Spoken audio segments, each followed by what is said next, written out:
برا نہ مانیے، آج روئے ارضی کی سب سے بڑی منافق قوم پاکستان میں بستی ہے۔ ایک حدیث میں 3 چیزیں بیان کی گئی، ایک میں 4۔ جب بولے جھوٹ بولے، جب وعدہ کرے خلاف ورزی کرے، اگر کہیں امین بنایا جائے خیانت کرے، اور چوتھی علامت اگر کہیں اختلاف ہو جائے تو فوراً آپے سے باہر۔ فرمایا جس میں یہ چاروں اوصاف ہے وہ کٹر منافق۔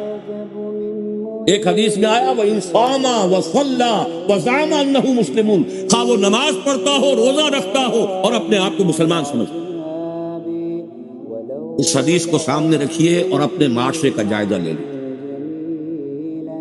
یہاں جو جتنا بڑا ہے اتنا ہی بڑا جھوٹا ہے، جو جتنا بڑا ہے اتنا ہی بڑا وعدہ خلاف ہے، جو جتنا بڑا ہے اتنا ہی بڑا خائن ہے، الا ماشاء اللہ۔ حکم الاکثر حکم الکل، اکثریت کے اوپر فیصلہ ہو۔